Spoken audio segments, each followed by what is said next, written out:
ശാസ്ത്രബോധം ഒരു സമൂഹത്തിൽ എത്രമാത്രം അത്യാവശ്യമാണ് എന്നുള്ളത് ഇപ്പം നടന്നുകൊണ്ടിരിക്കുന്ന നമ്മുടെ നിത്യേന നമ്മൾ കേട്ടുകൊണ്ടിരിക്കുന്ന അനുഭവങ്ങൾ നമ്മളോട് പറയുന്നുണ്ട്. ശാസ്ത്രബോധം നഷ്ടപ്പെട്ടുകൊണ്ടിരിക്കുന്ന ഒരു സമൂഹമായിട്ട് നമ്മുടെ ഇന്ത്യൻ സമൂഹം മാറിക്കൊണ്ടിരിക്കുന്ന ഒരു കാലഘട്ടമാണ്. കേരളവും അതിലൊട്ടും തന്നെ മെച്ചമല്ലാത്ത ഒരവസ്ഥയിലേക്ക് പോകുന്നുവെന്ന ഭയം നമുക്കെല്ലാം.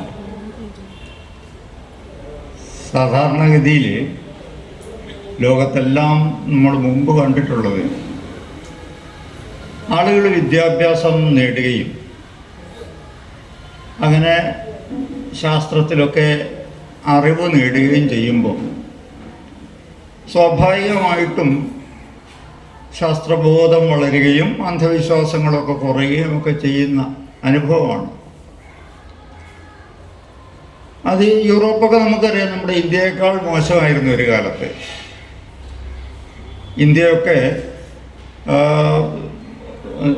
വിജ്ഞാനത്തിൻ്റെയൊക്കെ രംഗത്ത് വളരെ മുന്നിലായിരുന്ന കാലത്ത് യൂറോപ്പ് വളരെ പിന്നിലായിരുന്നു എന്ന് നമുക്കറിയാം. ഒരുപക്ഷെ ഗ്രീസും റോമും ഒക്കെ മുന്നിലായിരുന്നിരിക്കാം, പക്ഷേ യൂറോപ്പിൻ്റെ മറ്റു ഭാഗങ്ങളിലൊക്കെ വളരെ അധപ്പതിച്ച അവസ്ഥയിലായിരുന്നു. പക്ഷെ വിദ്യാഭ്യാസം കിട്ടിയപ്പം യൂറോപ്പ് ആകെ തന്നെ മാറുന്ന കാഴ്ചയാണ് നമ്മൾ കാണുന്നത്. അതേപോലെ ലോകത്തിപ്പോൾ ചൈന ആയാലും അതേപോലെ വിദ്യാഭ്യാസം നേടുന്ന സമൂഹങ്ങളെല്ലാം ശാസ്ത്രബോധത്തിൽ മുന്നോട്ടാണ് പോവുക. പക്ഷെ വിചിത്രം എന്ന് പറയട്ടെ, നമ്മുടെ ഇന്ത്യ അക്കാര്യത്തിൽ വിദ്യാഭ്യാസം വളരെ ഉണ്ടാകും തോറും പിന്നാക്കം പോകുന്ന ഒരവസ്ഥയാണ് ഇപ്പോൾ ഉള്ളത്. നമ്മൾ കേരളത്തെ സംബന്ധിച്ചിടത്തോളം ഒരുപാട് അഭിമാനത്തോടെ പറയുന്ന കാര്യങ്ങളുണ്ട്. കേരളം ഇന്ന് വിദ്യാഭ്യാസ കാര്യത്തിൽ ഇന്ത്യയിലെ തന്നെ ഒന്നാം സ്ഥാനത്താണ്. 100% സാക്ഷരത കൈവരിച്ചു കഴിഞ്ഞു. ഉന്നത വിദ്യാഭ്യാസം നേരിടുന്നവരുടെ എണ്ണം ഏതാണ്ട് പകുതിയോട് അടുത്തിട്ടുണ്ട്. അതുപോലെ തന്നെ മറ്റ് എല്ലാ മേഖലകളിലും ആരോഗ്യത്തിൻ്റെ രംഗത്ത് കേരളം ഇന്ത്യയിലെ നമ്പർ 1 ആണ്. ശിശുമരണ നിരക്ക് ഇപ്പോഴൊരു 1000 കുഞ്ഞുങ്ങൾ ജനിക്കുമ്പം 6 കുഞ്ഞുങ്ങൾ മരിക്കുന്ന അവസ്ഥയിലേക്ക് 6 കുഞ്ഞുങ്ങൾ മാത്രം മരിക്കുന്ന അവസ്ഥയിലേക്ക് എത്തിയിരിക്കുന്നു. പണ്ടത് വളരെ വളരെ വലുതായിരുന്നു. നമുക്കറിയാം, 10ഉം 12ഉം കുഞ്ഞുങ്ങളെ പ്രസവിച്ചിട്ട് 2ഉം 3ഉം ഒക്കെ ബാക്കിയാകുന്ന ഒരു കാലം നമ്മുടെ കേരളത്തിലുണ്ടായിരുന്നു നമുക്കറിയാം. അപ്പോൾ അത്ര വലിയ മരണനിരക്ക്, പകുതിയിലധികം കുഞ്ഞുങ്ങൾ പാവപ്പെട്ടവരുടെ വീടുകളിലൊക്കെ മരിച്ചു പോകുന്ന ഒരു കാലത്ത് നിന്ന് നമ്മൾ മാറി മാറി മാറി വെറും 0.6% ശിശുമരണ നിരക്ക് എത്തിയിരിക്കുന്നു. അങ്ങനെ ഏത് രംഗം എടുത്താലും കേരളം ഇന്ന് ഇന്ത്യയിലെ നമ്പർ 1 ആണ്. ഈ അഭിമാനം നമുക്ക് എല്ലാ കാര്യങ്ങളും നിലനിർത്താൻ കഴിയുന്നുണ്ടോ എന്നുള്ളതാണ് നമ്മളെ അലട്ടുന്ന പ്രശ്നം. നമ്മൾ നേടുന്ന നേട്ടങ്ങളൊന്നും നമ്മുടെ ജനതയുടെ ഒരു ശാസ്ത്രബോധത്തിൻ്റെ വളർച്ചയിൽ പ്രതിഫലിച്ച് കാണുന്നില്ല എന്ന ഒരു അവസ്ഥ ഉണ്ട്.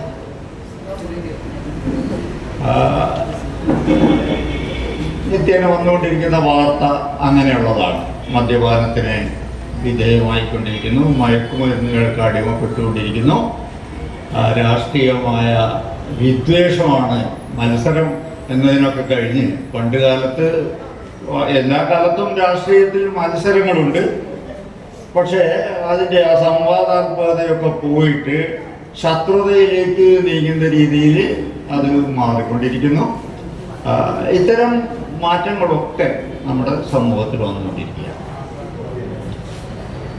ഇത് എന്തുകൊണ്ടാണ് എന്നുള്ളത് നമ്മൾ ശരിക്കും ആലോചിക്കേണ്ടതാണ്. അത് മാറ്റിയെടുക്കാൻ എന്ത് ചെയ്യണം എന്നുള്ള ആലോചന വളരെ ആഴത്തിൽ വേണം. ദേശത്തിൻ്റെ പ്രവർത്തനങ്ങളിലും അതൊക്കെ തന്നെ പ്രധാനമായി മാറുകയാണ്. പണ്ടത്തെ പോലെ നമുക്ക് ശാസ്ത്രത്തെ കുറിച്ച് പറഞ്ഞ് ആളുകളിൽ ശാസ്ത്രം എന്താണ്, അതിൻ്റെ രീതി എന്താണ് എന്ന് പറഞ്ഞുകൊണ്ട് നമുക്ക് മാറ്റങ്ങൾ ഉണ്ടാക്കാൻ കഴിയുന്ന അവസ്ഥ ഇന്നില്ല.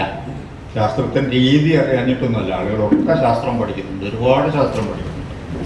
പക്ഷെ ശാസ്ത്രം പഠിച്ചാൽ മാത്രം കിട്ടുന്ന ഒന്നല്ല ശാസ്ത്രബോധം. ശാസ്ത്രബോധം കിട്ടണമെങ്കിൽ നമുക്ക് നമ്മുടെ വിദ്യാഭ്യാസ രീതിയെ ആകെ തന്നെ അഴിച്ചു പണിയേണ്ട ഒരു സ്ഥിതിയുണ്ട്. കാരണം വിദ്യാഭ്യാസത്തിലൂടെ പരീക്ഷ എഴുതാനുള്ള ശാസ്ത്രം മാത്രമേ നമുക്ക് കിട്ടുന്നുള്ളൂ. പരീക്ഷയ്ക്ക് നന്നായിട്ട് ഉത്തരം എഴുതും. ഉദാഹരണത്തിന് പരിണാമ സിദ്ധാന്തത്തെക്കുറിച്ച് ഒരു എസ്സേ എഴുതാൻ പറഞ്ഞാൽ നമ്മുടെ ഹൈസ്കൂളിലെ ഒരു കുട്ടിക്ക് ഒരു എസ്സേ എഴുതാൻ ഒരു പ്രയാസമില്ല. പരിണാമം എങ്ങനെയാണ് കാലഘട്ടത്തിലൂടെ സംഭവിച്ചത്, ഏകകോശ ജീവിയിൽ നിന്ന് എങ്ങനെയാണ് പരിണാമത്തിലൂടെ മനുഷ്യന് വരെയുള്ള വികാസം ഉണ്ടായത് എന്നൊക്കെ വളരെ വിശദമായിട്ട് എഴുതാൻ നമ്മുടെ കുട്ടികൾക്ക് കഴിയും. പക്ഷേ സ്കൂളിൻ്റെ പടി കടന്നാൽ അല്ലെങ്കിൽ പരീക്ഷ കഴിഞ്ഞാൽ പിന്നെ നമ്മുടെ ജീവിതത്തെ അത് ബാധിക്കാത്ത ഒരവസ്ഥയുണ്ട്. അത് സ്വയം വിശ്വസിക്കുന്നില്ല എന്നുള്ള ഒരവസ്ഥയുണ്ട്. പല ചോദ്യങ്ങൾക്കും ഉത്തരം കിട്ടാതെ വരും. അങ്ങനെ വരുമ്പോൾ പരിണാമം, ഇപ്പം പോപ്പ് പോലും വിഷമിച്ചിരിക്കുകയാണ്. നമ്മുടെ ഇപ്പോഴത്തെ പോപ്പിനെ സംബന്ധിച്ച് നമുക്കറിയാം, കുറച്ചൊരു പുരോഗമന ആശയങ്ങളൊക്കെയുള്ള ഒരു പോപ്പാണ്. സമൂഹത്തെ സംബന്ധിച്ചിടത്തോളം മെച്ചപ്പെട്ട കാഴ്ചപ്പാടുണ്ട്. പ്രപഞ്ചം ഉണ്ടായത് എങ്ങനെയെന്ന് ബൈബിളിൽ പറയുന്നത് അദ്ദേഹം വിശ്വസിക്കുന്നില്ല എന്ന് വളരെ വ്യക്തമാണ്. ബൈബിൾ പറയുന്നത് ദൈവം 6 ദിവസം കൊണ്ട് സൃഷ്ടി നടത്തുന്നതാണ്. അത് വായിച്ചു നോക്കിയാൽ തന്നെ യുക്തിരഹിതമാണ് എന്നുള്ളത് ആർക്കും മനസ്സിലാകുന്നതാണ്. കാരണം 2ാമത്തെ ദിവസം രാവും പകലും സൃഷ്ടിച്ചു എന്ന് പറയുകയും 4ാമത്തെ ദിവസം മാത്രം സൂര്യനെ സൃഷ്ടിച്ചു എന്ന് പറയുകയും ചെയ്യുന്ന ബൈബിൾ തമാശയാണ്. 2ാമത്തെ ദിവസം രാവും പകലും എങ്ങനെ ഉണ്ടായി? സൂര്യനില്ലാതെ. സൂര്യനെ സൃഷ്ടിച്ചത് 4ാം ദിവസമാണ് എന്ന് പറയുമ്പോൾ അതിൻ്റെ വളരെ തമാശയുള്ളതാണ്. എന്തായാലും നമ്മുടെ പോപ്പിന് കുറച്ചുകൂടിയൊക്കെ ശാസ്ത്രബോധം ഉള്ളതുകൊണ്ട് അദ്ദേഹം പറഞ്ഞത് പ്രപഞ്ചം ഉണ്ടായത് അങ്ങനെയൊന്നും ആയിരിക്കില്ല. ഒരു മഹാസ്ഫോടനത്തിലൂടെ കോടാനുകോടി വർഷം കൊണ്ട്, ശാസ്ത്രം പറയുന്ന ഏതാണ്ട് 460 കോടി വർഷം മുമ്പ് ആണ് നമ്മുടെ സൂര്യനൊക്കെ ഉണ്ടായത്. ഏതാണ്ട് 1370 കോടി വർഷം മുമ്പാണ് നമ്മുടെ പ്രപഞ്ചം ഉണ്ടായത്. ഒരു മഹാസ്ഫോടനത്തിലൂടെയാണ് അതിൻ്റെ സൃഷ്ടി നടന്നതൊക്കെ ശാസ്ത്രം പറയുമ്പോൾ ചിലപ്പോൾ അതായിരിക്കാം ശരി എന്ന് പറയാൻ മാത്രമുള്ള വിശാലത നമ്മുടെ പോക്കിനുണ്ട്. പക്ഷെ പരിണാമത്തെ സംബന്ധിച്ചിടത്തോളം അങ്ങനെ പറയാൻ പ്രയാസമുണ്ട്. കാരണം അതിനെ സമ്മതിച്ചേക്കാൻ വളരെ പ്രയാസമാണ്. കാരണം ആത്മാവ് എന്ന് പറയുന്ന ഒരാശയമുണ്ട്. ക്രിസ്തുമതവും ഇസ്ലാം മതവും യഹൂദ മതവും ഒക്കെ പറയുന്ന ആത്മാവ് മനുഷ്യന് മാത്രമേ ഉള്ളൂ എന്നാണ്. ഹിന്ദു മതത്തിൽ അങ്ങനെ പ്രത്യേകിച്ച് എവിടെയും കണ്ടിട്ടില്ല. പലയിടത്തും പല ആശയങ്ങളാണുള്ളത്. എല്ലാ ജീവികൾക്കും ആത്മാവുണ്ടെന്ന് വരെയുള്ള ആശയങ്ങൾ ഞാൻ പലയിടത്ത് കണ്ടിട്ടുണ്ട്. ഇതോട്ടെ, മനുഷ്യന് മാത്രമേ ആത്മാവുള്ളെങ്കിൽ പരിണാമത്തിലൊരു പ്രശ്നം വരും. എന്തെന്നറിയോ? മനുഷ്യൻ ഉണ്ടായിട്ട് ഏറെക്കാലം ആയിട്ടില്ല. ഇവിടെ ഏറ്റവും പഴയ ഒരു ഫോസിൽ, മനുഷ്യൻ്റെ ഫോസിൽ നമുക്ക് കിട്ടിയെന്ന് പറയുന്നത് ലൂസി എന്ന് പറയുന്ന ഒരു പെൺകുട്ടിയുടെയാണ്. ആഫ്രിക്കയിൽ നിന്ന് കിട്ടിയതാണ്. ലൂസിയുടെ പഴക്കം ഏതാണ്ട് 3 ലക്ഷം വർഷം, 3,20,000 3 ലക്ഷത്തിനും ഇടയ്ക്കാണ് അതിൻ്റെ പ്രായം കണക്കാക്കുന്നത്. അതിലപ്പുറം പോവില്ല.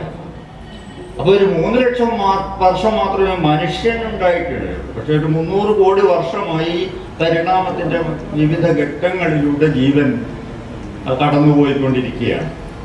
അപ്പം ഈ മനുഷ്യനിൽ എത്തുന്നതിന് മുമ്പ്, മനുഷ്യനാണ് ആത്മാവുള്ളതെങ്കിൽ മനുഷ്യൻ എത്തുന്നതിന് മുമ്പ് ഏത് ഘട്ടത്തിലാണ് ഈ ആത്മാവ് മനുഷ്യന് പ്രവേശിച്ചതെന്നുള്ള ചോദ്യം വരും. ഇപ്പം ഒരേ ജീവി വിഭാഗത്തിൽ നിന്ന് വികസിച്ചു വന്നതാണ് ഈ കുരങ്ങുകളും മനുഷ്യരും എന്നാണ് പറയുന്നത്. 2 ബ്രാഞ്ചായിട്ട് വികസിച്ചു പോവുകയാണ് ഒരു പൂർവ്വജീവിയിൽ നിന്ന്. ആ പൂർവ്വജീവിക്ക് ആത്മാവ് ഉണ്ടായിരുന്നോ? അപ്പോൾ മനുഷ്യന് മാത്രമാണോ ആത്മാവ് കിട്ടിയത്? അതേത് ഘട്ടത്തിലാണ് കിട്ടിയത്? ആരെ എപ്പോൾ കൊടുത്തു? ഇത്തരം ചോദ്യങ്ങളൊക്കെ വന്നു കഴിഞ്ഞാൽ ഉത്തരം നൽകാൻ പ്രയാസമാണ്. അതുകൊണ്ട് പരിണാമത്തെ അംഗീകരിക്കാതിരിക്കുക എന്നുള്ളതാണ് ഏറ്റവും എളുപ്പം. അത് ഇതുവരെ നമ്മുടെ പോപ്പിന് പരിണാമത്തെ അംഗീകരിക്കാൻ കഴിഞ്ഞിട്ടില്ല. വിരുദ്ധമായിട്ടൊന്നും പറഞ്ഞിട്ടില്ല എന്നുള്ളത്. അപ്പോൾ ഇത്തരം ഒരുപാട് പ്രശ്നങ്ങൾ ഈ വിശ്വാസങ്ങളുടെ കാര്യത്തിലുണ്ട്. നമ്മുടെ കുട്ടികൾക്ക് ഈ പ്രശ്നങ്ങളൊക്കെ ബാധിക്കും. വീട്ടിൽ ചെന്നാൽ ഈ 6 ദിവസം കൊണ്ടുള്ള സൃഷ്ടി നടന്ന കഥകളൊക്കെ ആയിരിക്കും ചിലപ്പം ബൈബിളിലും അതേപോലെ മറ്റു മതഗ്രന്ഥങ്ങളിലൊക്കെ വരിക. ഇന്ത്യൻ മിത്തോളജി അനുസരിച്ച് മനുഷ്യൻ്റെ സൃഷ്ടി നടന്നത് ബ്രഹ്മാവിൽ നിന്നാണ്.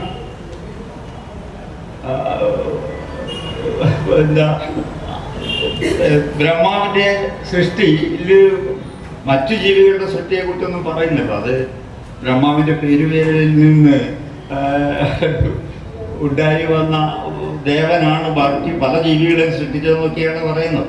പക്ഷെ എന്തായിക്കോട്ടെ, ബ്രഹ്മാവിൽ നിന്ന് മനുഷ്യനുണ്ടാകുന്നത് ബ്രഹ്മാവിൻ്റെ മുഖത്ത് നിന്നാണ് ബ്രാഹ്മണരുണ്ടാകുന്നത്. അതുകൊണ്ട് ഈ ബ്രാഹ്മണർക്ക് ഭയങ്കര ബുദ്ധി ഒക്കെ.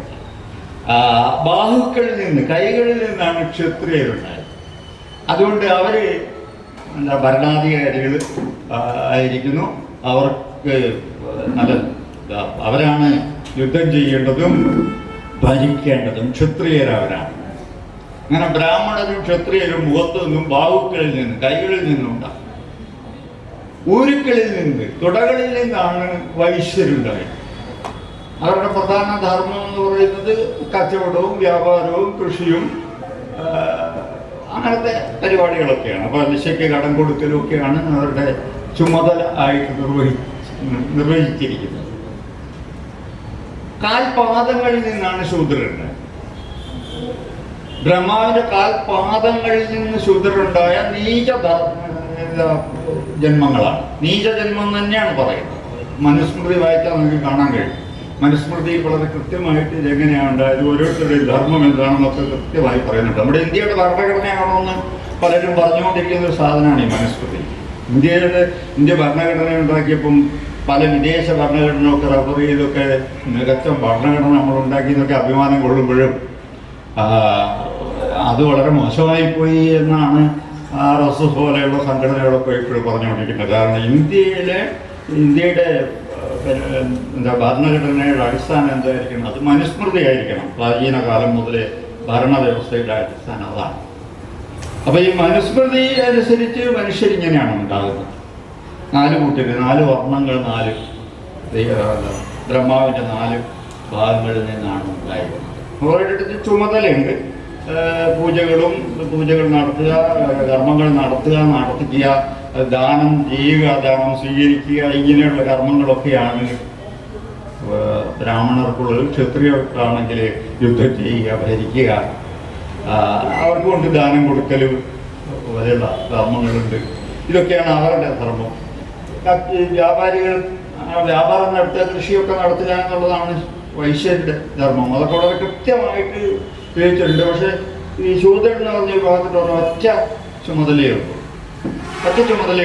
അത് ഈ മറ്റു 3 വർണ്ണികളെ സേവിക്കുക എന്നുള്ളത് മാത്രമാണ്.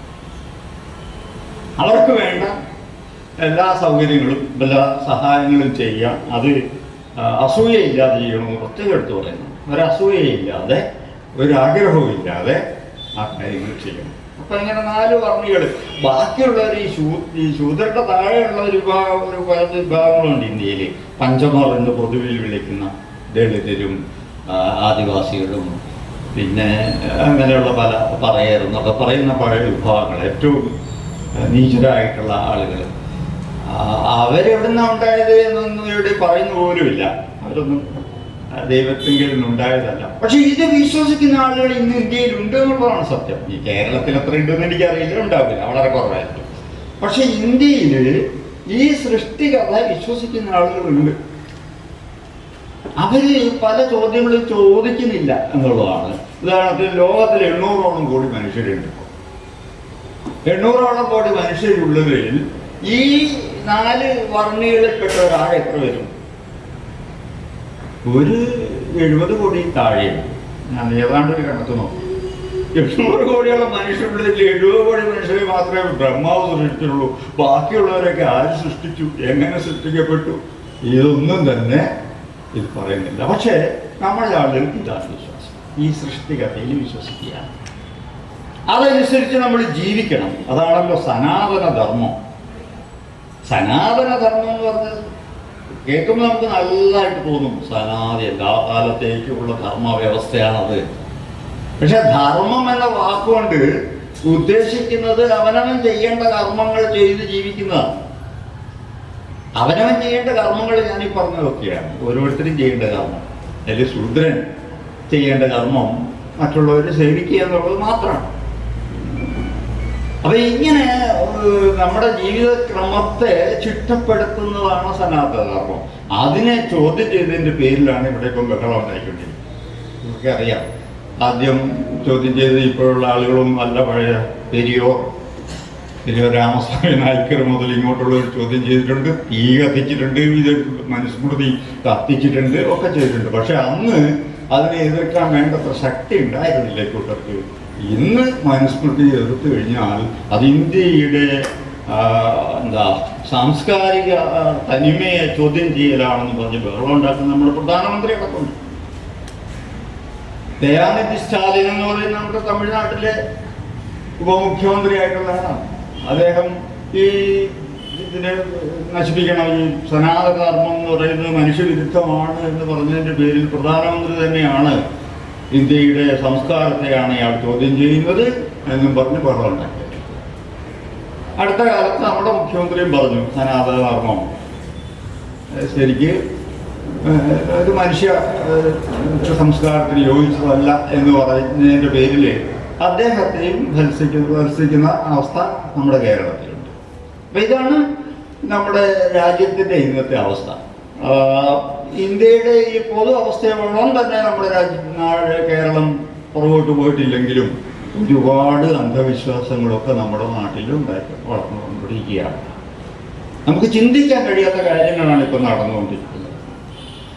പണ്ടും ഇവിടെ ഒരുപാട് ഈ സമൂഹത്തിൽ അല്പം സമ്പത്തൊക്കെയുള്ള ആളുകൾ അന്ധവിശ്വാസങ്ങൾക്കൊക്കെ അടിമപ്പെട്ട് ഒരുപാട് ആചാരങ്ങൾക്ക് അടിമപ്പെട്ട് ജീവിക്കുകയായിരുന്നു. ജ്യോത്സ്യം അവർക്കുള്ളതായിരുന്നു. ജാതകം നോക്കിയ കല്യാണം പണ്ടും ഉയർന്ന ജാതിക്കാരൊക്കെ കഴിക്കും. ഉയർന്ന ജാതിക്കാരൻ നമ്മുടെ കേരളത്തിൽ പറയുന്നത് നായർ മുതൽ അങ്ങോട്ടുള്ളതാണ്. ശരിക്കും നായർ എന്ന് പറയുന്നത് ശൂദ്രനാണ്. ശൂദ്രൻ ഒരു ഉയർന്ന ജാതിയായിട്ട് വടക്കേന്ത്യക്കാർ അംഗീകരിച്ചില്ല. പക്ഷെ നമ്മുടെ കേരളത്തിൽ മറ്റ് വിഭാഗങ്ങൾ കുറവായതുകൊണ്ട്, തീരെ കുറവായതുകൊണ്ട് ഇവിടെ ഉയർന്ന ജാതിയായിട്ടാണ് അവർ സ്വയം പരിഗണിക്കുന്നത്. എന്തോ ആയിക്കോട്ടെ, അങ്ങനെ ഈ ജാതകം നോക്കുക, വീട് വെക്കുമ്പം വാസ്തുശാസ്ത്രം നോക്കുക. വാസ്തുശാസ്ത്രം നോക്കാതെ വീട് വെക്കുക എന്ന് പറഞ്ഞാൽ വളരെ മോശമായിട്ടാണ്. ആ വീടിന് ഐശ്വര്യം ഉണ്ടാവില്ല എന്നാണ് കേരളീയർ വിശ്വസിക്കുന്നത്. കേരളീയർ മാത്രമേ ഇന്ത്യയിൽ പൊതുവെയുള്ള വിശ്വാസമാണ്. പക്ഷെ നമ്മൾ ആലോചിച്ച് നോക്കണം, മുമ്പിങ്ങനെയായിരുന്നു. മുമ്പ് എത്ര പേർക്കാണ് വാസ്തു നോക്കി വീടുണ്ടാക്കാൻ കഴിയുമായിരുന്നത്? കേരളത്തിലെ ബഹുഭൂരിപക്ഷം ആളുകളും ഏതെങ്കിലും ജന്മി അനുവദിക്കുന്ന ഇത്തിരി പോകുന്ന സ്ഥലത്ത് ഒരു കുടിൽ കെട്ടി, ഒരു ചെറ്റക്കുടിൽ കെട്ടി താമസിച്ചിരുന്ന അവസ്ഥയാണ് എൻ്റെയൊക്കെ ചെറുപ്പത്തിൽ എനിക്ക് അനുഭവമുണ്ട്. ബഹുഭൂരിപക്ഷം ആളുകളും ചെറ്റക്കുടിലുകളിലാണ് താമസിക്കുന്നത്. ചെറ്റക്കുടിലുകൾ ഉണ്ടാക്കുമ്പോൾ ആരും വാസ്തു നോക്കാറില്ല. വാസ്തു അനുസരിച്ചൊന്നുമല്ല കുടിലുണ്ടാക്കുക. അങ്ങനെ അവിടെ കിണർ കുടിക്കേണ്ടത് കിഴക്ക് വശത്തായിരിക്കണോ വടക്ക് കിഴക്കായിരിക്കുമോ എന്ന് നിശ്ചയിക്കുന്ന ഒരു മാർഗമില്ല. കാരണം സ്വന്തമായി കിണർ പോലും ഉണ്ടാവില്ല. അത് ജന്മി കുഴിച്ച കിണറ്റിൽ നിന്നായിരിക്കും ചിലപ്പം വെള്ളം വരിക. അപ്പം ഇങ്ങനെ അടുക്കള എവിടെയാണ്, കിണർ എവിടെയാണ്, പശുവിൻ്റെ തൊഴുത്ത് എവിടെയാണെന്ന് ഒന്നും നോക്കേണ്ട ആവശ്യം അന്ന് ചെറ്റക്കുടിൽ ജീവിക്കുന്നവർക്കില്ല. അതുകൊണ്ട് അവർ പാവപ്പെട്ട മനുഷ്യർ ആ കുടിലുകളൊക്കെ താമസിച്ച് ഭാഗ്യവശാൽ കേരളത്തിലുണ്ടായ പ്രത്യേക സാഹചര്യത്തിൽ അവരുടെ കുട്ടികൾക്ക് വിദ്യാഭ്യാസമൊക്കെ കൊടുക്കാൻ കഴിഞ്ഞു. അത് വലിയ കാര്യമാണ്. അതിന് ശ്രീനാരായണ ഗുരു, അയ്യങ്കാളിയും ഒക്കെ ആണ് നമ്മളെ പ്രത്യേകിച്ച് നയിച്ചത്. എല്ലാവർക്കും വിദ്യാഭ്യാസമാണ് അത്യാവശ്യം. ക്ഷേത്രങ്ങളല്ല ഇനി പണിയേണ്ടത്, സ്കൂളുകളാണ് എന്ന് പറഞ്ഞത് ശ്രീനാരായണ ഗുരു. അങ്ങനെ പറഞ്ഞതിൻ്റെയൊക്കെ ഫലമായിട്ടാണ് കേരളത്തിൽ സ്കൂളുകളുണ്ടായി. ഏതൊരു ചെറ്റക്കുടിയിൽ താമസിക്കുന്നവരുടെയും മക്കൾക്ക് വിദ്യാഭ്യാസം കിട്ടി. അവർ പിന്നീട് നല്ല തൊഴിൽ നേടി, ചിലർക്ക് ഗൾഫിലൂടെയൊക്കെ പോയി പൈസ ഉണ്ടാക്കി, ധാരാളം പൈസയായിട്ട് തിരിച്ചു വന്നതിന് ശേഷം അവർക്കൊരു വീട് വെക്കണമെന്ന് തോന്നുമ്പം അവർക്കും വേണം എന്ത് വാസ്തു. എന്നാലോചിച്ച് നോക്കും, എത്ര വിചിത്രമാണ് ആ കാര്യം. ഒരു വാസ്തുവുള്ള വീട്ടിലും എല്ലാവരും കുഞ്ഞുനാളിൽ കഴിഞ്ഞത്. ഒരു ചെറ്റക്കുടിയിൽ കഴിഞ്ഞു, വിദ്യാഭ്യാസം കിട്ടി, നല്ല അവസ്ഥയിലെത്തി. അവർ ഗൾഫിലൊക്കെ പോയിട്ടുണ്ടെങ്കിൽ അവിടെ താമസിച്ചതും വാസ്തു അനുസരിച്ചുണ്ടാക്കിയ വീട്ടിലൊന്നുമല്ല. ചിലരുടെ തല വടക്കോട്ടായിരിക്കും, ചിലരുടെ തല തെക്കോട്ടായിരിക്കും. പല തട്ടുകളുള്ള കിടപ്പിടമാണ്. നിങ്ങൾക്കറിയാം, ഗൾഫിൽ പോയി കണ്ടിട്ടുള്ളവർക്കറിയാം. ഒരു വാസ്തു ഇല്ലാത്ത വീടുകളിൽ താമസിച്ച് അവർക്ക് ഐശ്വര്യം നേടുന്നതിൽ വാസ്തു ഒരു പ്രധാനപ്പെട്ട സംഗതിയെ ആയിരുന്നില്ല. പക്ഷേ അങ്ങനെ സമ്പത്തുണ്ടാക്കി തിരിച്ചു വന്നിട്ട് വീട് വെക്കുമ്പോൾ വാസ്തു വേണം എന്ന് നിർബന്ധം വെക്കുമ്പോൾ അത് വല്ലാത്തൊരു തിരിച്ചുപോക്കാണ്. നമ്മളൊട്ടും തന്നെ പ്രതീക്ഷിക്കാത്ത കേരളീയൻ ഉണ്ടാകുന്ന ഒരു തിരിച്ചുപോക്കാണ്. അങ്ങനെ തന്നെയാണ് ജാതകത്തിൻ്റെ കാര്യം നേരത്തെ പറഞ്ഞത്. നമ്മുടെ നാട്ടിൽ പാവപ്പെട്ടവരൊന്നും ജാതകം ഉണ്ടായിരുന്നില്ല. കാരണം ജാതകം എഴുതാൻ പൈസ കൊടുക്കണം. മാത്രമല്ല ദളിതൻ്റെ ഒന്നും ജാതകാരി എഴുതി കൊടുക്കുകയില്ല പണ്ടത്തെ അനുസരിച്ച്. അപ്പൊ ഇങ്ങനെ ഒരു ജാതകവും ഇല്ലാതെ കല്യാണമൊക്കെ നടന്നാൽ നമുക്കറിയാം, വീടുകളിലാണ്, അമ്പലത്തിലൊക്കെ ഉള്ള കല്യാണം അല്ലെങ്കിൽ വലിയ എന്താ ഹോട്ടലുകളിലൊക്കെ വെച്ച് നടത്തുന്ന കല്യാണം എന്നൊക്കെ പറയുന്നത് അടുത്ത കാലത്തെ സംഭവങ്ങളാണ്. ഒന്നല്ല പണ്ട് പെണ്ണിനും ഒരു ചെക്കനെയും കല്യാണം കഴിക്കണമെന്ന് ഒന്നുകിൽ അവർക്ക് തോന്നണം, അല്ലെ വീട്ടുകാർക്ക് തോന്നണം, കല്യാണം നടക്കും. അത്രയേ ഉള്ളൂ. ഒരു മാലയുടെ കല്യാണം എത്രയേ ഉള്ളൂ. അപ്പൊ അങ്ങനെ വളരെ ലളിതമായി വിവാഹമൊക്കെ നടത്തിയിരുന്ന, ജാതകമൊന്നും ഇല്ലാത്ത, ജാതകം നോക്കിയിട്ട് ഭാവിയൊന്നും പറയാത്ത ഒരു കാലഘട്ടത്തിലാണ് കേരളം മുമ്പുണ്ടായത്. അതൊക്കെ പോയി മറഞ്ഞിരിക്കുന്നു. ഇപ്പൊ ആളുകൾക്ക് നിർബന്ധമായിട്ട് ജാതകം നോക്കണം, വിവാഹം നടക്കണം.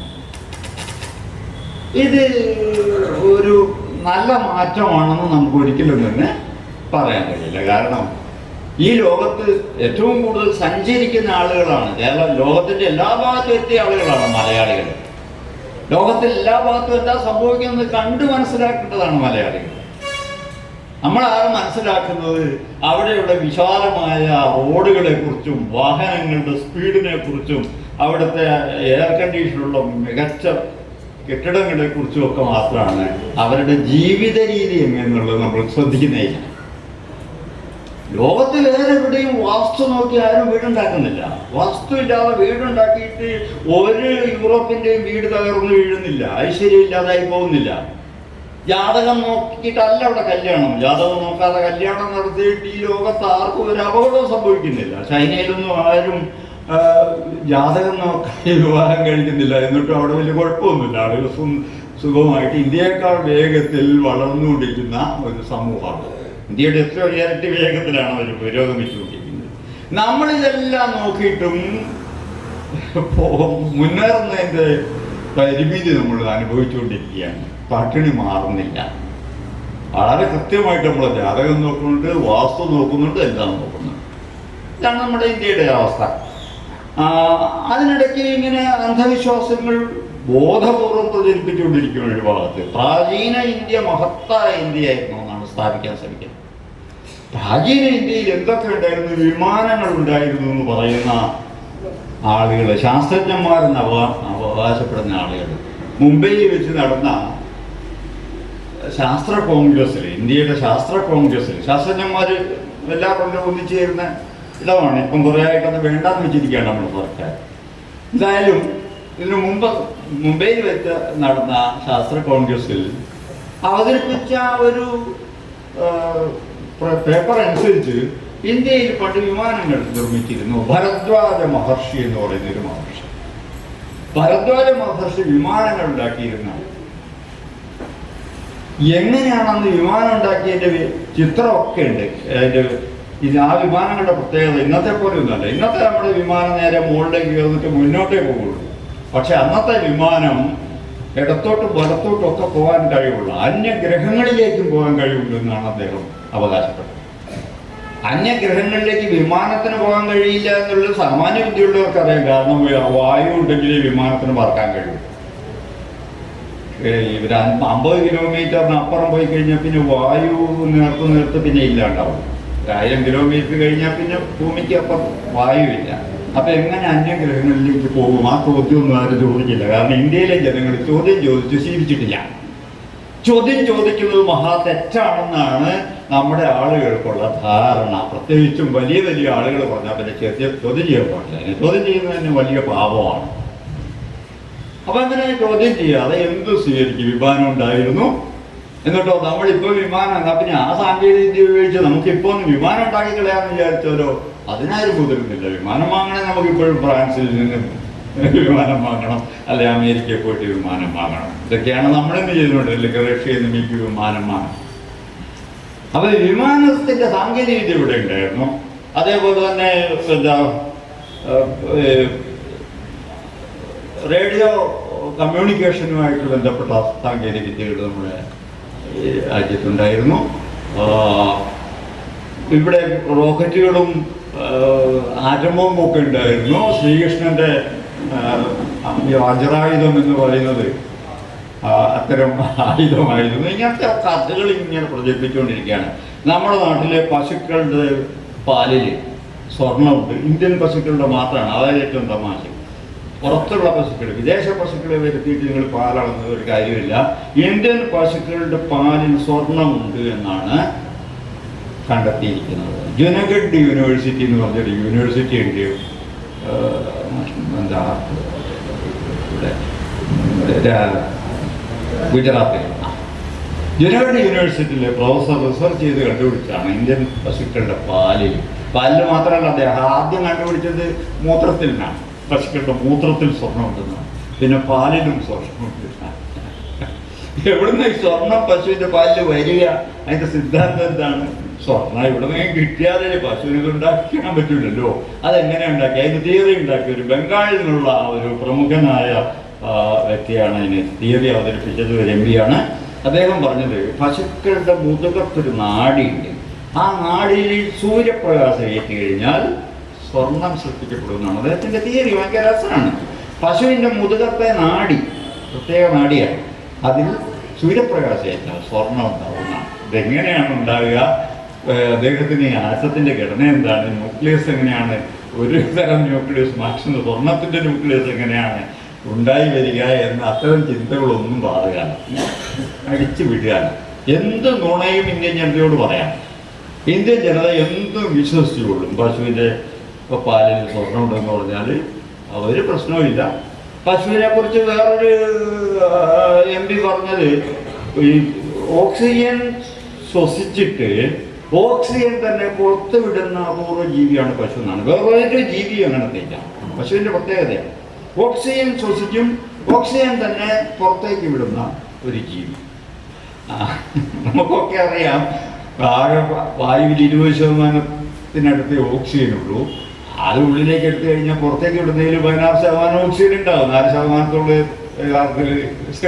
ആഗിരണം ചെയ്യാൻ നമ്മുടെ ലങ്സിന് കഴിവുള്ളൂ. ബാക്കി കാർബൺ ഡൈ ഓക്സൈഡ് ആയിട്ടാണ് പുറത്തു വരിക. ഇതൊക്കെ നിസ്സാരമായ അറിവുകളാണ്. നമുക്ക് ഇന്ന് ശരിക്കും വളരെ വേഗത്തിൽ കിട്ടാവുന്ന അറിവുകളാണ്. പക്ഷെ ഒന്നും അവർക്ക് ബാധകമല്ല. പശുവിന് ഇങ്ങനത്തെ ചില അപകാരമായ കഴിവുകളുണ്ട് എന്ന് സ്ഥാപിച്ചെടുക്കുക. എന്നിട്ട് പശുവിനെ ദൈവമാക്കുക. പശുവിനെ ആരെങ്കിലും വളർത്താൻ പോലും ഇപ്പം കൊണ്ടുപോകാൻ പറ്റാത്തൊരവസ്ഥയുണ്ട്. അതിനെ കൊല്ലാനാണ് കൊണ്ടുപോകുന്നുള്ള പേരിൽ വഴിയിൽ വെച്ച് അടിച്ച് മനുഷ്യരെ കൊല്ലുന്ന അവസ്ഥ. പശുവിന് വേണ്ടി മനുഷ്യരെ കൊല്ലുന്ന ഒരു അവസ്ഥ നമ്മുടെ നാട്ടിലുണ്ട്. അതിൽ തെറ്റൊന്നുമില്ല എന്ന് വിശ്വസിക്കുന്ന ഒരു വലിയ വിഭാഗമാണ്. അപ്പം ഇങ്ങനെ ഈ അന്ധവിശ്വാസങ്ങളുടെ ഒരു നാടായിട്ട് നമ്മുടെ ഇന്ത്യ മാറിക്കൊണ്ടിരിക്കുകയാണ്. ഇതിൻ്റെയൊക്കെ അംശങ്ങൾ നമ്മുടെ കേരളത്തിലേക്കും പതുക്കെ എത്തിക്കൊണ്ടിരിക്കുന്നു എന്നുള്ളതാണ് സത്യം. അവരുടെ ബോധപൂർവം ചെയ്യുന്നതാണ്. നിങ്ങൾക്കറിയാം, കഴിഞ്ഞ ദിവസം തുഷാർ ഗാന്ധിയെ ഒരു കൂട്ടർ തടഞ്ഞു വെച്ചു. മാപ്പ് പറയണം. എന്താണ് മാപ്പ് പറയാനുള്ള കാരണം? തുഷാർ ഗാന്ധി കേരളത്തിൽ വന്നിട്ട് പ്രസംഗിച്ചു. RSS എന്ന് പറയുന്നത് ഇന്ത്യയുടെ ആത്മാവിനെ ബാധിച്ചിരിക്കുന്ന ഒരു ക്യാൻസറാണ്. അത്രയും അദ്ദേഹം പറഞ്ഞിട്ടുള്ളൂ. ഇന്ത്യയുടെ ആത്മാവിനെ ബാധിച്ചിരിക്കുന്ന ഒരു ക്യാൻസറാണ് RSS എന്നൊരു പ്രസ്താവനയുടെ പേരിൽ ഒരുപാട് കുറേ RSS അദ്ദേഹത്തെ തടഞ്ഞു വെക്കുകയും മാപ്പ് പറയണമെന്ന് ആവശ്യപ്പെടുകയും ചെയ്യും. നമുക്കറിയാം, തുഷാർ ഗാന്ധി എന്ന് പറയുന്നത് ഗാന്ധിജിയുടെ പൗത്രനാണ്.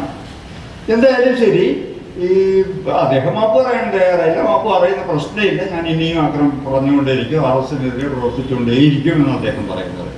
അപ്പം ഈ വിധത്തിൽ എന്തെങ്കിലും ഒരു പ്രസ്താവന നടത്തിയാൽ പോലും നമുക്ക് വഴി നടക്കാൻ കഴിയാത്ത ഒരവസ്ഥയിലേക്ക് നമ്മുടെ കേരളം പോകുന്നുണ്ട്. വളരെ ബോധപൂർവ്വം അങ്ങനെ പോകാനുള്ള ശ്രമമാണ്.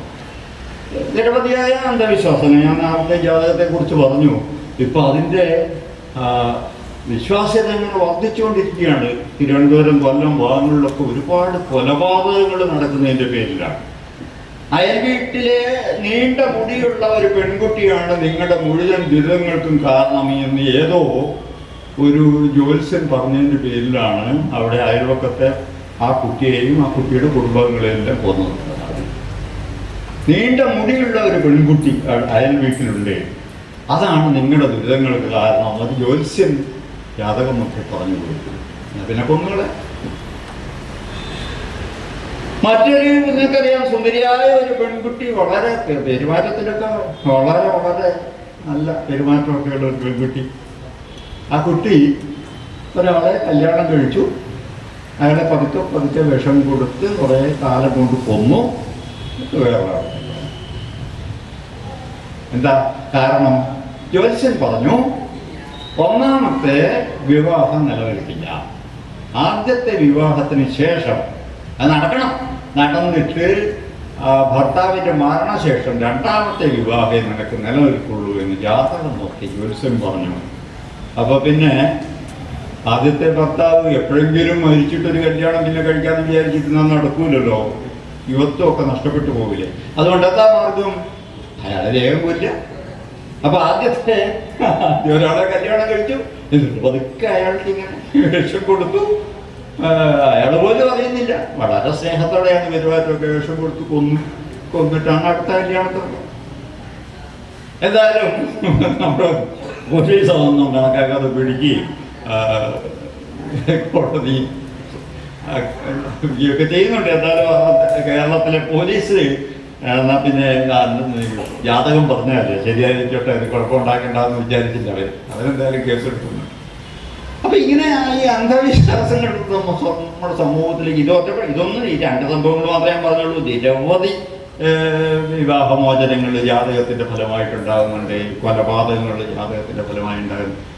ജാതകം, വാസ്തുശാസ്ത്രം എന്നൊക്കെ പറയുന്ന അന്ധവിശ്വാസങ്ങൾ, മന്ത്രവാദം ഉൾപ്പെടെയുള്ള കാര്യങ്ങൾ നമ്മുടെ കേരള സമൂഹത്തിലേക്ക് വീണ്ടും എത്തിക്കൊണ്ടിരിക്കുകയാണ്.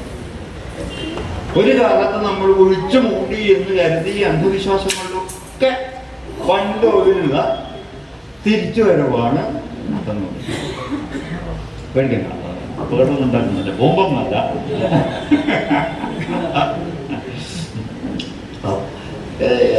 ഇത്തരം ഒരു സമൂഹത്തിലാണ് നമ്മൾ ജീവിക്കുന്നത്. നമ്മുടെ കുട്ടികളെ അങ്ങനെ നമ്മൾ വളർത്തുമ്പോഴുള്ള ശ്രദ്ധക്കുറവ് നന്നായിട്ടുണ്ട്.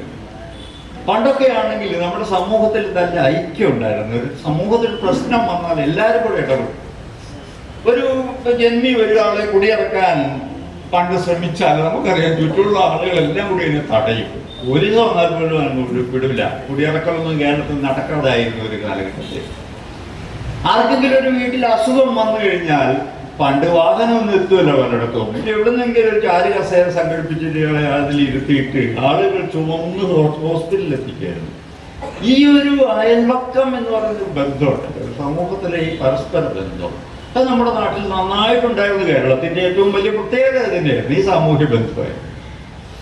ഇന്ന് നമ്മുടെ നാട്ടിൽ ഒറ്റപ്പെട്ട മനുഷ്യരായി മാറിക്കൊണ്ടിരിക്കുകയാണ്. നമ്മുടെ അയൽവക്കത്തിന് എന്ത് സംഭവിക്കുന്നു, അവരെങ്ങനെ ജീവിക്കുന്നു എന്നൊന്നും അന്വേഷിക്കാതെ, പ്രത്യേകിച്ച് നഗരങ്ങളിൽ ആ രീതിയിലുള്ളൊരു ജീവിതമാണ്. നമ്മുടെ കുഞ്ഞുങ്ങൾക്ക് നമ്മൾ കൊടുക്കുന്ന ഉപദേശവും അതനുസരിച്ചുള്ളതാണ്. നീ നിന്റെ കാര്യം നോക്ക് എന്നുള്ള ഉപദേശമാണ് കൊടുക്കുന്നത്.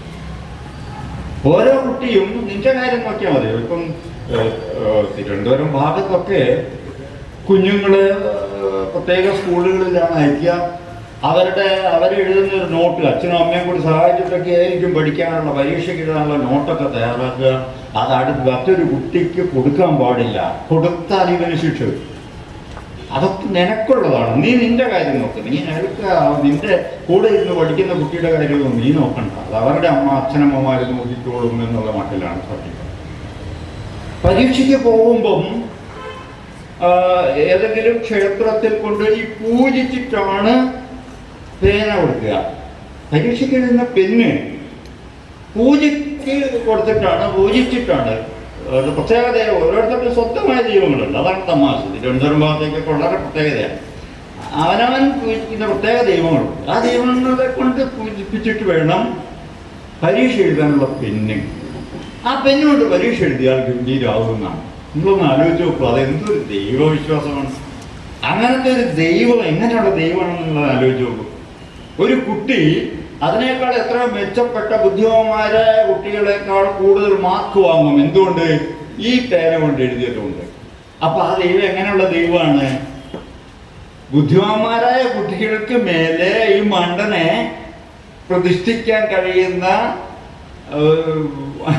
എന്താ വളരെയധികം സ്വാർത്ഥനായ അല്ലെങ്കിൽ ഏകപക്ഷീയമായി കാര്യങ്ങൾ ചെയ്യുന്ന ഒരു ദൈവമാണ്. അങ്ങനെ ഒരു ദൈവം ഉണ്ടാവുമോ എന്ന് ഇവർ ചിന്തിക്കുന്നില്ല. ദൈവത്തെക്കുറിച്ചുള്ള ഒരു കൺസെപ്റ്റ് ഉണ്ട്, ഒരു ധാരണ. അത് പണ്ട് കാലത്തുണ്ടായതിൽ നിന്ന് മുന്നോട്ട് പോകുന്നില്ല, പിന്നോട്ടൊപ്പം.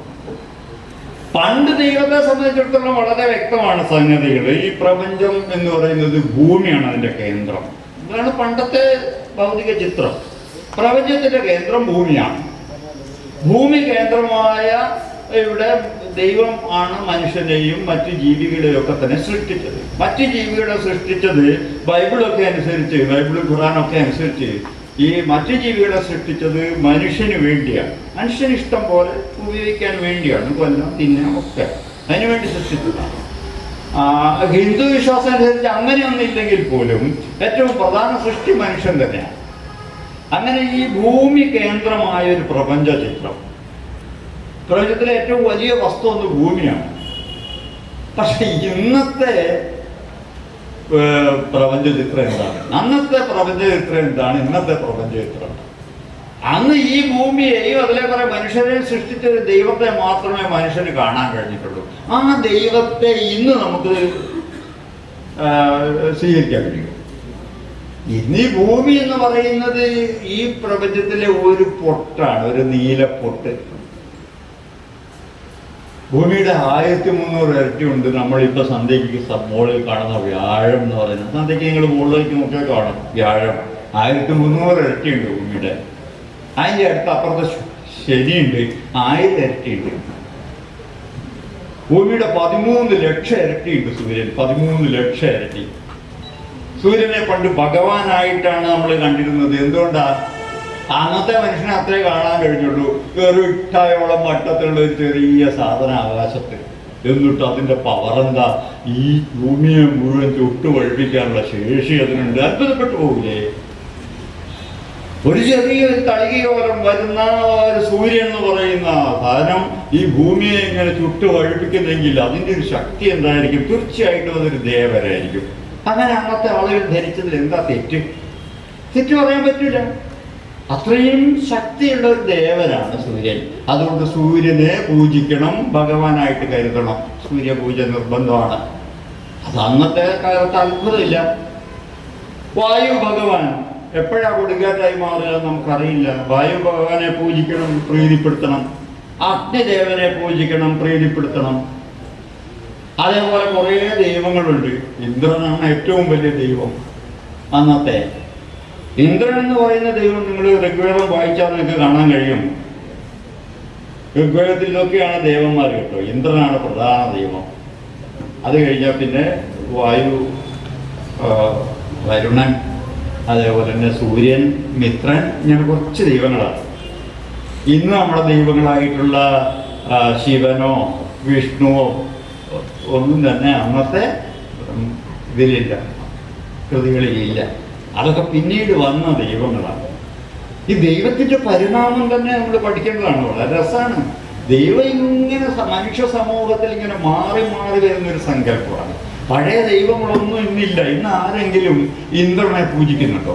അന്ന് ഇന്ദ്രനോടാണ് പ്രാർത്ഥിക്കുന്നത്. ഇന്ദ്രനോട് അതിനെ തുടങ്ങുന്നതിന് ഇന്ദ്രനോടുള്ള പ്രാർത്ഥനയായിട്ടാണ്. എന്താ പ്രാർത്ഥിക്കുന്നതെന്നറിയോ?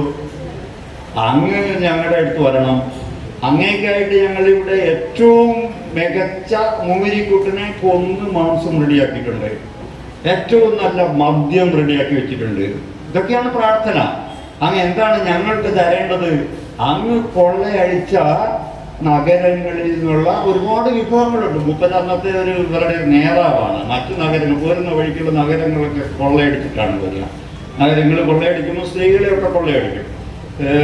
നമുക്കറിയാം, ആര്യന്മാർ ഇന്ത്യയിലേക്ക് കുടിയേറിയത് കുടുംബമായിട്ടല്ല, പുരുഷന്മാർ മാത്രമാണ് മധ്യേഷ്യയിൽ നിന്നോട്ട് കുടിയേറിയത്.